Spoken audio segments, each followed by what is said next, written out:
नरेंद्र मोदी तब प्रधानमंत्री नहीं थे जब उन्होंने साइमल्टेनियस इलेक्शन की बात की थी।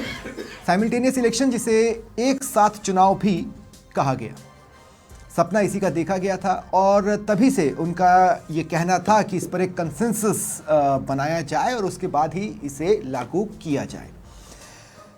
समय के साथ one nation one election term coin हुआ। नेशन शब्द जब लग जाता है तो जाहिर तौर पर उसमें राष्ट्रवाद की भावना जुड़ जाती है। कुछ वही one nation one election term के साथ हुआ। हालांकि one nation one election Kovind committee ने भी जो सिफारिशें दी थी उस पर फिट बैठता नहीं दिखता।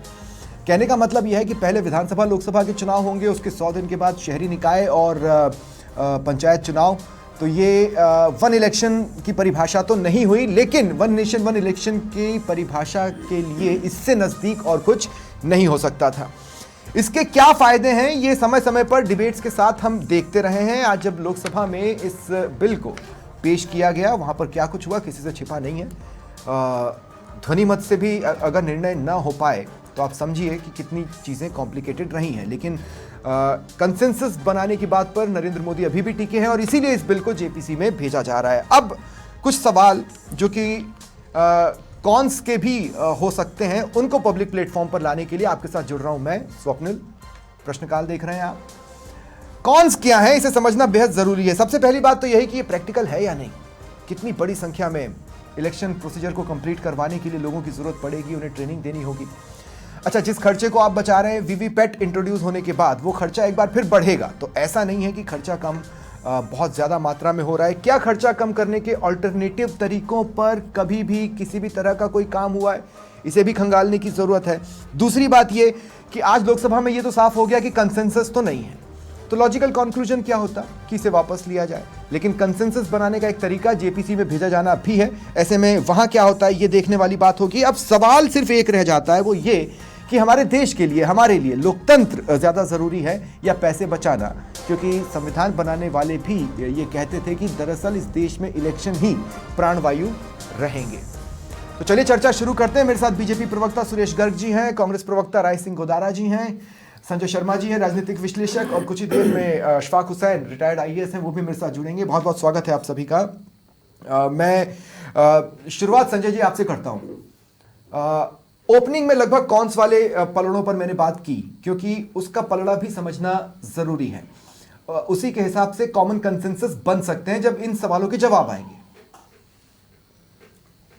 जी देखिए कि कॉन्स के बारे में एक हमारे जिस तरह से इलेक्शंस होते रहे हैं और इलेक्शंस के दौरान राजनीतिक पार्टियों के ऊपर जो दबाव होता है, वो दबाव को देखते हुए अंदर अंदर बहुत सारे लोग ऐसा मानते थे कि हमें कोई ना कोई ऐसा तरीका निकालना चाहिए जिससे कि राजनीतिक दबाव कम हो सके।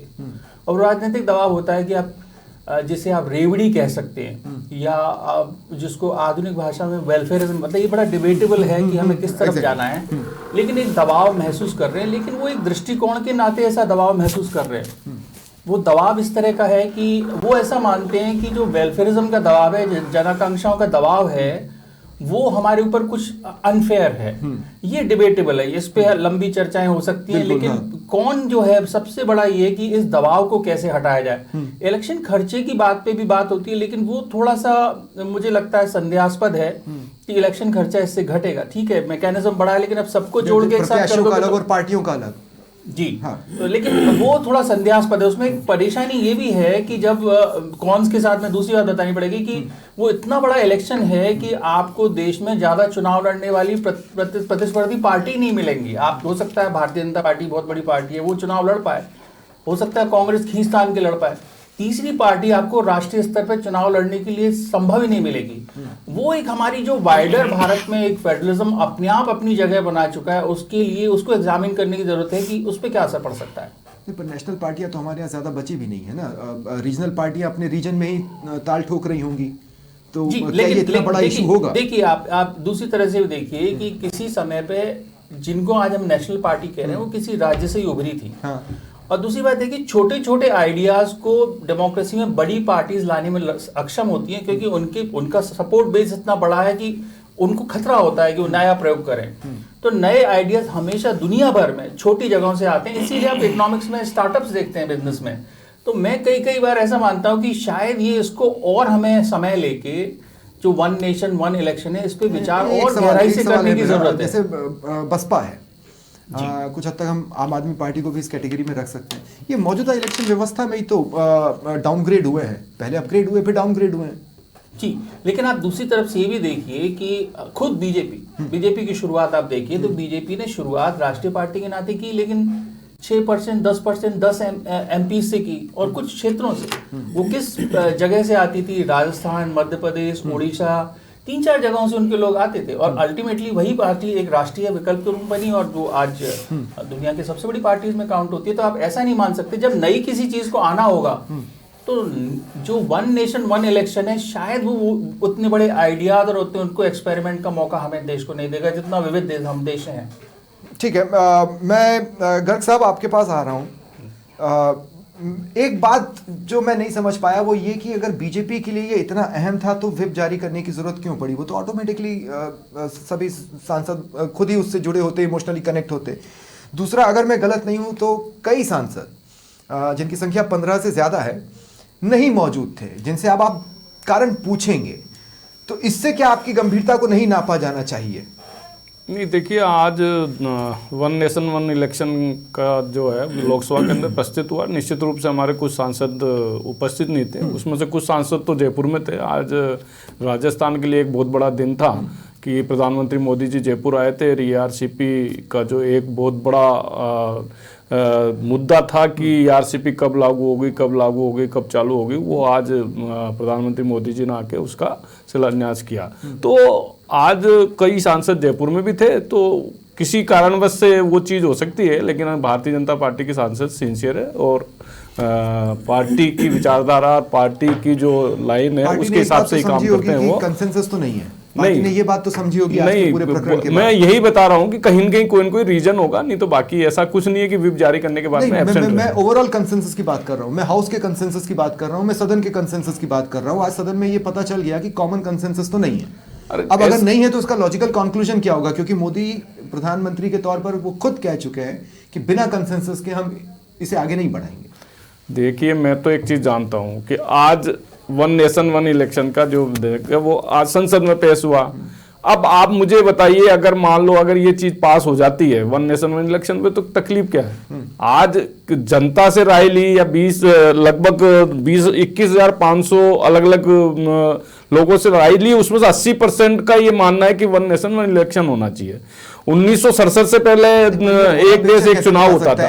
तो अब मैं 47 राजनीतिक पार्टी, उसमें से 32 राजनीतिक पार्टी ये कह रही कि एक देश एक चुनाव होना चाहिए। तो फिर मुझे ये समझ में नहीं आया कि क्यों, मतलब कांग्रेस को भी तकलीफ है। वो चीज का मीनिंग क्या होता है कि एक एक व्यक्ति मान ले, या कम से कम एक एक व्यक्ति उस थॉट प्रोसेस पे आ जाए। अब मैं आपसे कह रहा हूं 21,500 लोग अगर हम गिनाएंगे तो एग्जिट पोल्स में क्या होता है, इतने ही लोगों तक पहुंचते हैं और वो फिर अल्टीमेटली नतीजा बदल जाता है। ये तो आप लोग भी एग्जिट पोल वगैरह देते हो, तो आप भी तो कोई ऐसा तो नहीं 21,000 को भी आपने अलग अलग क्षेत्रों में जाके रही हो आप देते तो हो ना, और उसके रिजल्ट्स अभी इन दिनों में नहीं एग्जिट पोल सेम नहीं आ रहे, लेकिन आते ही थे पहले। तो ये सब चीजें है, पर मेरा ये कहने का मतलब है कि 1967 से पहले ये अगर मान लो ये चीज था, तो अगर आप लागू हो जाता तो क्या तकलीफ है? एक एग्जांपल मैं समझना चाहता हूं आपसे। मान लीजिए 2029 से वन नेशन वन इलेक्शन की टाइमलाइन है, तो इसका मतलब है कि 2029 से 2034 तक का टर्म आप मानकर चल रहे हैं। अब मैं कह रहा हूं कि 2033 की जून जुलाई अगस्त कोई सा भी महीना पकड़ लीजिए, उसमें एक राज्य की विधानसभा भंग हो गई।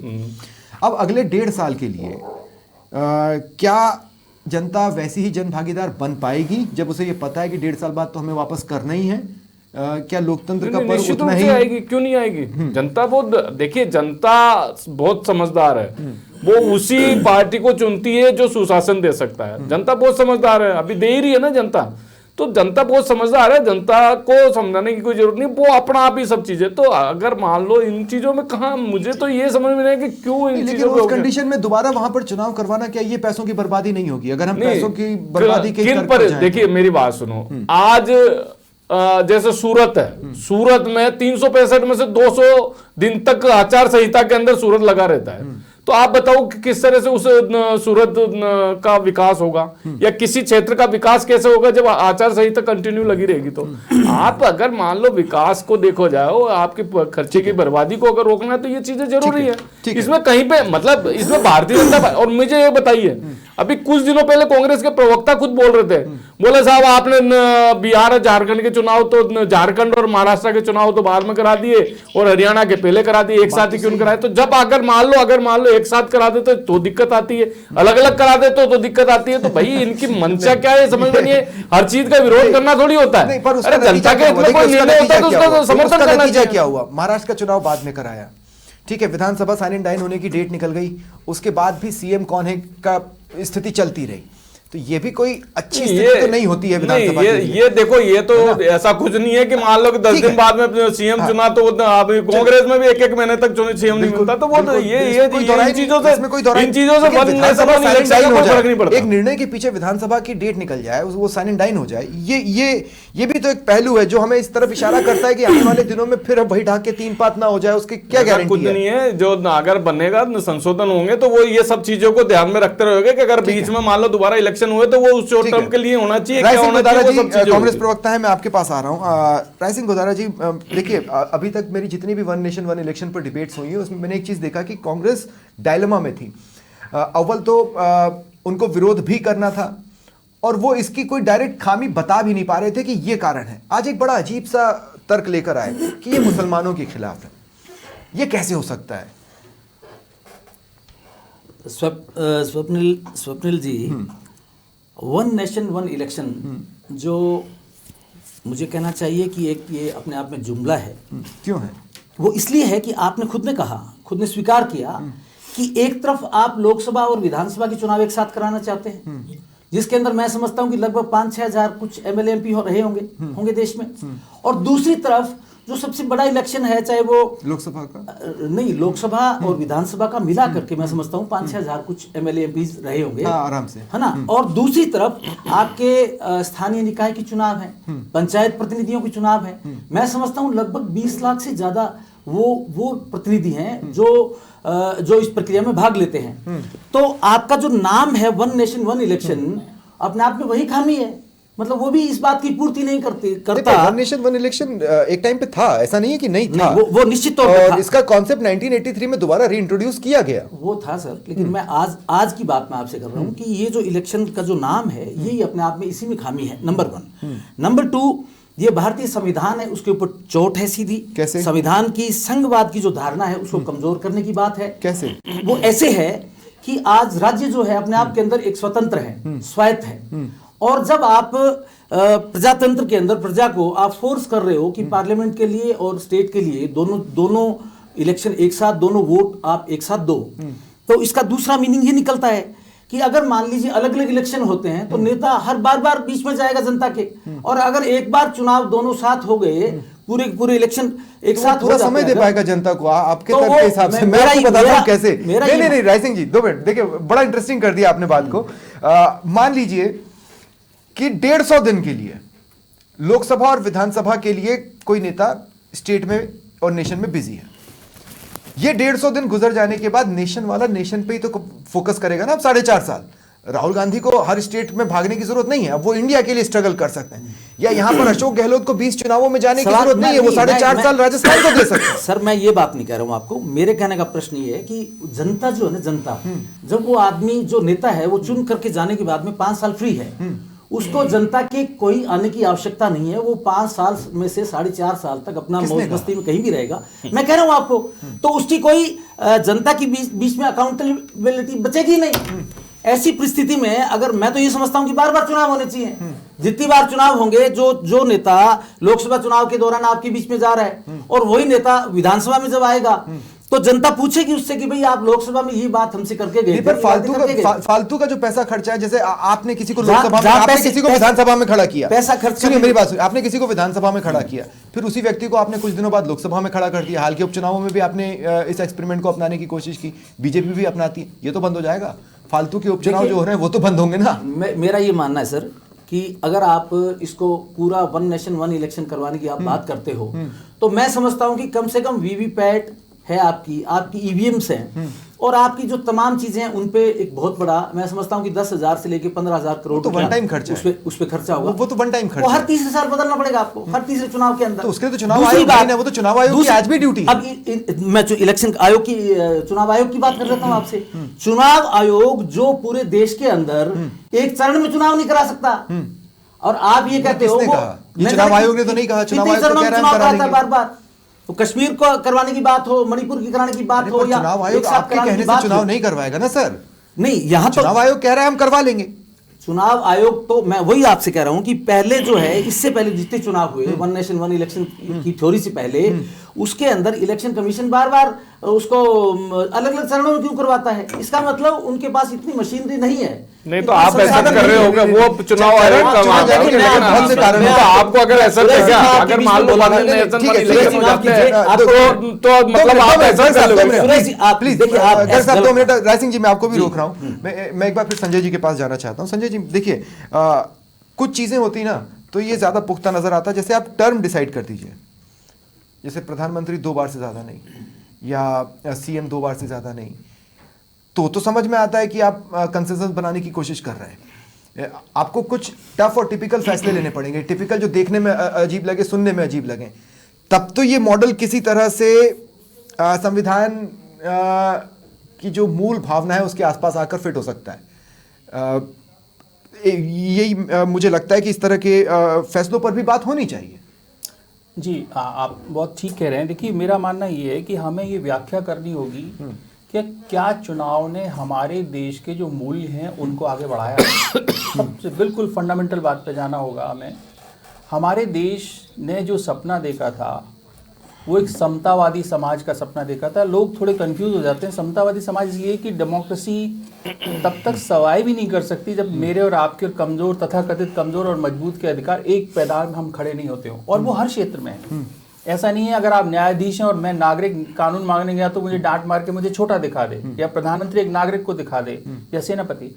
हमें समानता के बारे में गहरी आस्था पैदा करनी होगी। उस समानता के लिए हमारे चुनावों के अगर योगदान को देखेंगे तो धीरे धीरे हुआ क्या है कि हमारे चुनाव इतने महंगे होते चले गए कि छोटा आदमी उसमें पार्टिसिपेट नहीं कर सकता, और जो वन नेशन वाला है उसमें पार्टिसिपेशन और भी असंभव हो जाएगा। पहली बात। दूसरी बात यह है कि हम विविधता वाले देश हैं, समानता भी चाहिए, विविधता वाले देश भी हैं। तो उसमें समस्या ये आएगी कि आपका जो विविध चरित्र है किसी इलाके का, किसी समूह का, किसी पार्लियामेंट्री कॉन्स्टिट्यूएंसी का, किसी विधानसभा क्षेत्र का, वो एक वन नेशन वन इलेक्शन में कभी रिफ्लेक्ट नहीं कर पाएगा। तीसरी बात, हम कोई यूरोप की तरह हम रेफरेंडम कराने वाले देश नहीं है। तो देखिए लोकतंत्र की जो सबसे खूबसूरत व्याख्या वही है, आप गलती करके सुधार करने की प्रक्रिया लोकतंत्र है। हमेशा 100% ठीक होने की प्रक्रिया लेकिन लोकतंत्र इसके नहीं लिए है। इलेक्शन कमीशन को कितनी पावर्स दी जा सकती हैं? जी जी, मेरा ये कहना है कि पहले तो आपको ये सोचना पड़ेगा कि हम चाहते क्या है, हमें इस इलेक्शन से चाहिए क्या। पूरी दुनिया में एक डिबेट चल रही है, खासतौर से आर्टिफिशियल इंटेलिजेंस के दौर में, कि जो सबसे बड़ा डिवाइड है वो इन्फॉर्मेशन गैप का डिवाइड है। करेक्ट है। इन्फॉर्मेशन किसके पास है और कितनी लोगों तक पहुंच रही है। क्या मेरा वोटर, हमारे देश का वोटर पूरा इन्फॉर्म्ड है हर मामले में? क्या जो जानकारी राजनीतिक पार्टी दे रही है वो ऑथेंटिक है? क्या उसको ठगा नहीं जाता है? मेरी समझ में हमारे चुनाव को कुछ और ही ढंग से देखना पड़ेगा। ये बहुत अच्छा आइडिया थ्रो अप किया कि इलेक्शन सुधरे, पर शायद इस तरीके से सुधरेंगे, मुझे इसमें शंका है। क्योंकि मैं और कह रहा हूं कि अल्टरनेटिव मेथड्स कब कब क्या क्या अपनाए गए, मैं उसको भी समझना चाहता हूं। मेरे साथ अशफाक हुसैन जी भी जुड़ रहे हैं, रिटायर्ड आईएएस हैं, और कई चुनावों की जिम्मेदारी आप सभी जानते हैं कि एक आईएएस अधिकारी के पास रहती हैं। अशफाक साहब, स्वागत है आपका समाचार प्लस पर। अशफाक साहब, मैं आपसे पूछना चाह रहा हूं, one nation one election practical है या नहीं है? प्रैक्टिकल पहले 1951 से 1967 तक एक साथ इलेक्शन विधानसभा और लोकसभा के होते रहे हैं। करेक्ट है, हाँ। उसमें कोई दिक्कत नहीं है, प्रैक्टिकल चीज है ये। लेकिन पंचायत और म्यूनिसिपैलिटीज को अगर इसके साथ जोड़ते हैं तब बहुत ज्यादा होमवर्क इसके लिए करना पड़ेगा। नहीं जोड़ रहे हैं, 100 दिन का गैप है, तो फिर ओवरऑल 4.5 साल का हिसाब किताब क्या? वन इलेक्शन वन नेशन वाली बात तो डिफीट हो गई ना, फिर वो बात तो नहीं रही। अगर 100 दिन तक लेकिन वन चलता नेशन वन रहेगा। इलेक्शन के काफी नजदीक तो रही। जी, वन नेशन वन इलेक्शन के काफी नजदीक तो रही 100 दिन के गैप में। नहीं, लेकिन उसमें देखिए इलेक्शन पार्लियामेंट की एक अलग लाइफ स्टाइल है, उसको डिसॉल्व करने की पावर पार्लियामेंट या गवर्नमेंट के साथ वेस्ट करती है। स्टेट असेंबली को डिसॉल्व करने की पावर जो है वो स्टेट गवर्नमेंट के पास है। पंचायत को भी गवर्नमेंट डिस्ट्रिक्ट वो कर सकती है, डिसॉल्व कर सकती है। तो ये सिचुएशन बीच बीच में आती रही है। 67 के बाद यही हुआ कि मिड टर्म इलेक्शंस हुए और अलग अलग टाइम में फिर इलेक्शन होना शुरू हो गए। इसमें भी यही चीज है कि अगर एक बार पार्लियामेंट डिसॉल्व हो गई तो स्टेट गवर्नमेंट तो काम करती रहेगी, उसका बाई इलेक्शन माना जाएगा 3 साल का, लेकिन इलेक्शन तो होगा, चाहे उसका नाम आप कुछ भी रख दीजिए। इंटरेस्टिंगली गर्ग साहब, मुझे देखिए, जब संविधान सभा बैठी थी तब भी इस मसले पर बात हुई थी, और अगर मैं गलत नहीं हूं तो डॉक्टर बाबा साहेब अम्बेडकर और कुछ और चेहरे थे जिन्होंने इस बात को समझा कि उपचुनावों की स्थितियां तो बनेंगी ही, जबकि तब वन नेशन वन इलेक्शन की स्थितियों में हम थे। बाबा साहेब ये कह रहे हैं कि एक सवाल यह है कि कभी भी उपचुनाव हो सकते हैं, विधानसभा अपने 5 साल की नियत अवधि से पहले भंग हो सकती है। आपने उसका आंसर देने की कोशिश की है, लेकिन एक और चीज जो बाबा साहब ने कही कि वोटर लिस्ट को हमेशा तैयार रखना होगा ताकि नया चुनाव बिना किसी परेशानी के संपन्न कराया जा सके। तो पॉइंट नंबर 1 कि क्या हम 4.5 साल के लिए किसी मशीनरी को शिथिल कर रहे हैं, एक तो ये बात है। दूसरी बात जो उतनी इंपॉर्टेंट है वो ये है कि मान लीजिए पंचायत चुनाव और निकाय चुनाव 100 दिन के बाद हुए, तो उसमें भी आचार संहिता लगेगी, पूरे प्रदेशों में लगेगी, पूरे देश में लगेगी। उस पीरियड में तो आप देश के किसी भी हिस्से के लिए घोषणा नहीं कर सकते। नहीं, लेकिन एक चीज जो है ना कि आप सिर्फ 100 दिन के लिए आचार संहिता हुई ना भाई, आपके अगर लोकसभा और विधानसभा के चुनाव एक साथ हुए और जो स्थानीय निकाय के चुनाव 100 दिन बाद में हुए तो ठीक है, तो एक शॉर्ट टर्म पीरियड के लिए जिस दिन 30 दिन 50 दिन 40 दिन उस टाइम के, लेकिन ये कोई भारत 365 दिन आचार संहिता लगती है, किसी 365 दिन देश भर में नहीं लगती है। अरे सर, किसी एक जगह तो लगती है ना। कि मैं वो सूरत का उदाहरण दे रहा हूँ, 200 दिन तक आचार संहिता लग रही है। अब आप बताओ कि 365 दिन में से 200 दिन अगर आचार संहिता लगती है तो वह काम कैसे होगा? पर सूरत तो चमक रहा है। नहीं, सूरत चमका, ये देखिए, ये भारतीय जनता पार्टी की दूरदृष्टि है, भारतीय जनता पार्टी के काम करने का तरीका, इसलिए सूरत चमक रहा है। हाँ। अगर यही कांग्रेस होती तो जो है वो भी नीचे चला जाता, क्योंकि इनकी स्थिति यही रही है, भ्रष्टाचार के अलावा कोई काम करते ही नहीं है। छोटा सा भ्रष्टाचार के अलावा कोई काम करते ही नहीं है साहब, इसलिए। दूसरा मैं इनका एक जवाब देता हूँ, इनने एक चीज कहा, एक छोटा सा काउंटर है, उसके बाद मैं आपके पास आ रहा हूँ। हाँ, क्या बोल रहे हैं सुरेंद्र जी? मैं ये कह रहा हूँ कि अगर आप देखेंगे हमारी जो इकोनॉमिक ग्रोथ रेट जो 52 से 67 वाले इलेक्शन की है, तो वो अभी तक की स्लोएस्ट है। हमें ध्यान रखना पड़ेगा कि जो हमारी ग्रोथ का स्ट्रक्चर है, इकोनॉमिक ग्रोथ का स्ट्रक्चर, इसमें एक बड़ा अजीब है। हाँ, ये मुद्दा बड़ा अजीब है जिससे हम देख नहीं रहे। हमारी जो ग्रोथ रेट हुई है, बड़ी सरप्राइजिंग बात है, इसको एनिमल इंस्टिंक्ट बोलते हैं। एनिमल इंस्टिंक्ट जो हुई है वो मंडल कमीशन के बाद देश में ग्रोथ रेट फास्ट हुई है। बड़ी अजीब बात है। इसका कारण ये है कि नई जातियों में उत्साह आ गया, अरे हम भी पार्टिसिपेट कर सकते हैं, हमें तो कोई पूछता नहीं था। ऊपर से लिबरलाइजेशन कर लिया तो वो लोग तुरंत उस मौके को झपट लिया उन लोगों ने। अब हमें ये भी देखना होगा कि जब देखिए, आपको सबसे बड़ी बात है कि हमारे देश में हम कंसेंसस राजनीति, बहुत डिवाइडेड पॉलिटिक्स है हमारी कंसेंसस राजनीति। अब आप रेवड़ी और वेलफेयरिज्म की चर्चा ही नहीं कर पा रहे। आपको तय करना चाहिए भाई, इतने लिमिट है, जैसे आरबीआई की गाइडलाइंस है। एक पॉइंट है, मैं मेरे दिमाग से निकल जाए उससे पहले मैं रखना चाहता हूं कि जिस समय आपके ये वन नेशन वन इलेक्शन के तहत चुनाव होंगे, उस समय देश के किसी भी हिस्से में, भगवान ना करे ऐसी परिस्थितियां आए, लेकिन अगर बाढ़ आई है, सूखा पड़ा है, वो तो नहीं जा सकता, फिर उसके लिए कुछ समय के बाद होगा। यार मतलब आप नेगेटिव चीज तो पूरी होनी चाहिए, आपको ये सब सोचना का कोई मतलब नहीं है। आपको ये हर चीज को नेगेटिव लाना बहुत जरूरी है, समझ में नहीं आया। नेगेटिव अगर देश हित के अंदर अगर ये चीज आ रही है तो आप भाई बाढ़ आ रही है, उस टाइम उस जगह का चुनाव बाद में हो जाएगा, ज्यादा यही तो होगा ना।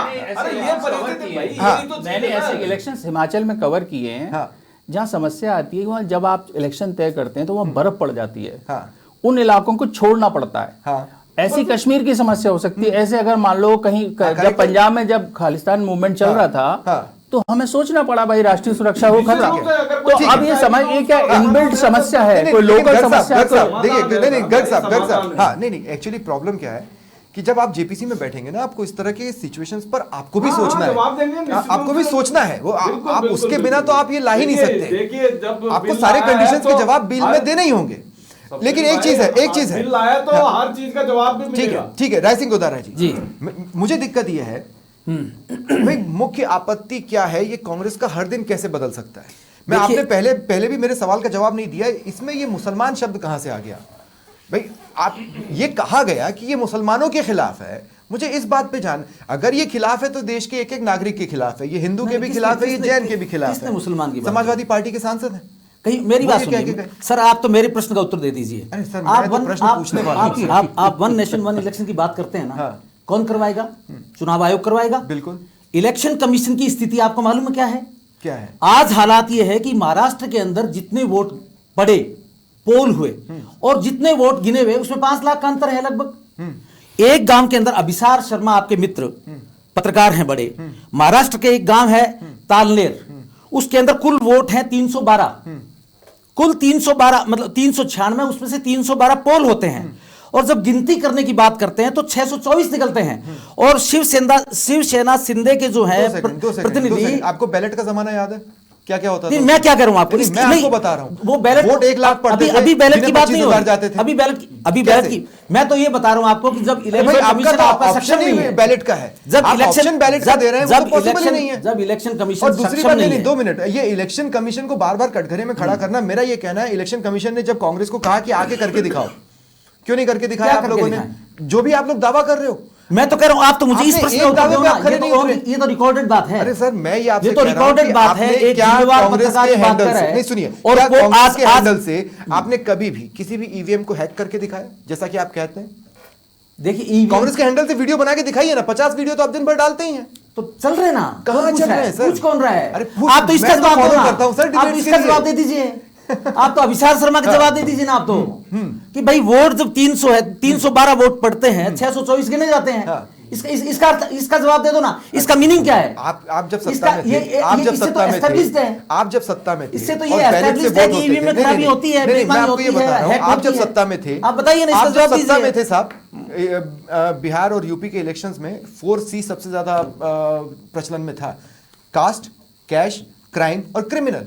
नाम लग पाया, और इसका नतीजा ये होता था कि वोट पड़ते थे 3.5 लाख और गिने जाते थे 50,000। ये उस प्रोसेस, तब आपको चुनाव आयोग सही लगता था क्योंकि तब आप सेंटर में थे। सवाल ये नहीं है। देखिए, वो अलग परिस्थितियां रही होगी।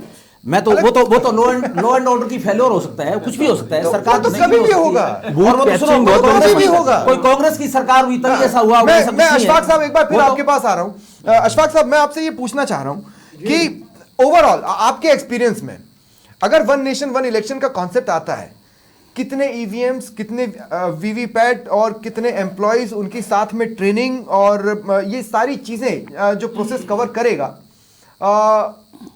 उसमें और बाकी रूटीन में जो हो रहा है, क्या खर्चे में कमी आएगी? नहीं, खर्चा बढ़ भी सकता है इसमें, क्योंकि वोटर हर साल बहुत ज्यादा बढ़ जाते हैं और वोटर्स के हिसाब से ही सारा बजट जो एलोकेशन है वो करना पड़ेगा। और इसके साथ साथ ट्रेनिंग पे बहुत ज्यादा खर्चा करना पड़ेगा, और जो भी आपके पास संसाधन है उनको एक्वायर करने के लिए जो नहीं, खर्चा तो है ये वो वन टाइम खर्चा होगा या हर 5 साल का खर्चा होगा? अशफाक भाई, मैं पूछ रहा हूं, ये वन टाइम खर्चा होगा या हर बार का खर्चा होगा? हेलो, जी, आवाज आ रही है मेरी आपको? बीच बीच में डिस्टर्ब हो रही थी। अच्छा, मैं सिर्फ ये पूछ रहा हूं, वन टाइम का खर्चा होगा या बार बार का खर्चा होगा? नहीं, शायद कोई दिक्कत आ रही है। ठीक है, तमाम जो इश्यूज उठे उस पर सुरेश गर्ग जी आप एक 15 सेकंड का कमेंट दे दीजिए, फिर मैं क्लोजिंग कमेंट के लिए संजय जी के पास जाऊंगा। देखिए, मैं तो एक चीज जानता हूं कि सबको वन नेशन वन इलेक्शन का समर्थन करना चाहिए। इसके लिए देश के लिए हित में है, यहाँ के विकास के लिए हित में है, खर्चे भी कम होंगे, देश का विकास भी होगा। और सब मतलब हर 5 साल में हर मतलब रोजाना चुनाव हुए, उससे बचने के लिए तो ये सबसे बढ़िया है। और 1967 से पहले होते थे, इसलिए ऐसी कोई समस्या है नहीं कि भाई इसमें कोई आपत्ति है। लेकिन अब कांग्रेस की प्रवृत्ति है कि कोई भी चीज अच्छी हो चाहे बुरी हो, विरोध करना है तो करना है, तो उसमें तो कोई। ठीक है, मैंने जैसा कि कहा, मैं आपके पास आ रहा हूं संजय जी।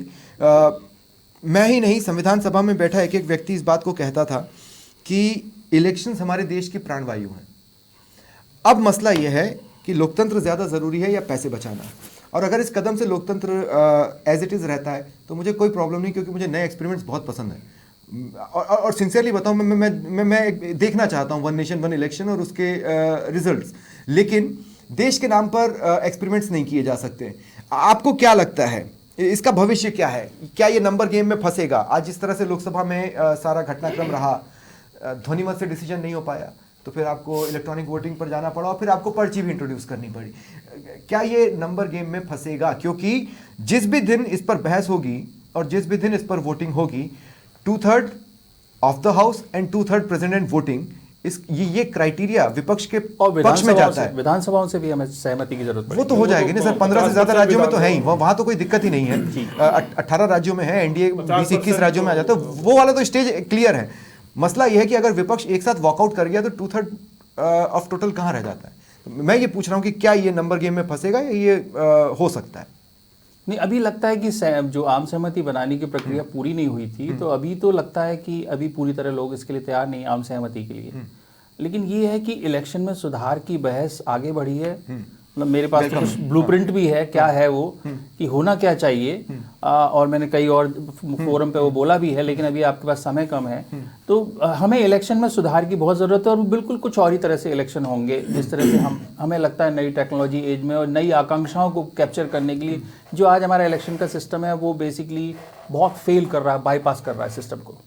ठीक है, ठीक है। इसमें वोटर्स की क्वालिटी भी, अगर मैं सही समझ पा रहा हूं जो आप कहना चाह रहे हैं, वोटर्स की क्वालिटी पर भी आपका इशारा है। मेरा कहना है कि सूचना का समान अधिकार स्थापित नहीं हुआ है। हाँ, मैं और आप जैसे ऐसे ही कि बाजार में मैं कोई माल लेने गया, मुझे इसके बारे में पता ही नहीं है, मुझे ठग लिया, तो हर वोटर को ठगने का हमेशा खतरा बना हुआ है राजनीतिज्ञों से, हर पार्टी से, कोई एक पार्टी की बात नहीं है। तो सुरेश भाई, तो जब इतनी बात हुई है तो एक छोटा सा सजेशन मेरा भी है, ये राइट टू रिकॉल तो होना चाहिए। अगर वन नेशन वन इलेक्शन पर जा रहे हैं तो हम अपने नेता को पकड़ कर रख सकें। नहीं, वो तो देखो जिम्मेदारी तो नेता की तय होनी चाहिए। राइट टू रिकॉल का भी डिबेट चालू होनी चाहिए।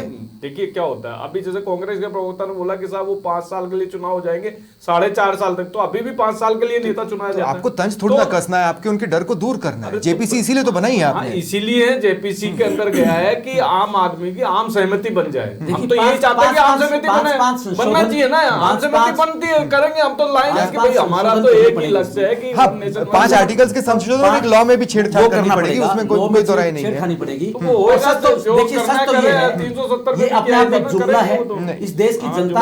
ये जुमला नहीं है, नहीं, मैं लास्ट में सिर्फ एक ही बात कहूंगा, ये जुमला नहीं है, ये कॉन्सेप्ट है। और नहीं, 2 मिनट, मैं आप सबको रोक रहा हूं, मैं आप सबको रोक रहा हूं। मैं कह रहा हूं कि ये एक जुमला नहीं है, और ये मैं पूरी विश्वसनीयता के साथ कहना चाहता हूं, पूरे विश्वास के साथ कहना चाहता हूं, क्योंकि ये कॉन्सेप्ट है जिस पर हम पहले चल चुके हैं। अब मसला ये है कि इस कॉन्सेप्ट पर आज चलना ज़रूरी है।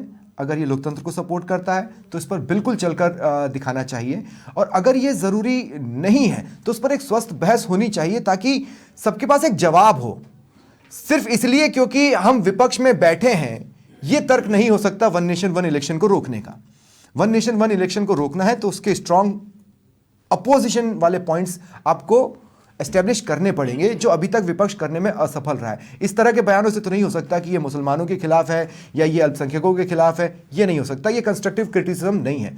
जेपीसी में सत्ता पक्ष के चेहरे ज्यादा होते हैं, इसलिए जेपीसी के भीतर क्या कुछ होता है उसका मैं जरूर वेट करूंगा। बहुत बहुत शुक्रिया आप सभी का मेरे साथ जुड़ने के लिए। फिलहाल इतना ही, नमस्कार।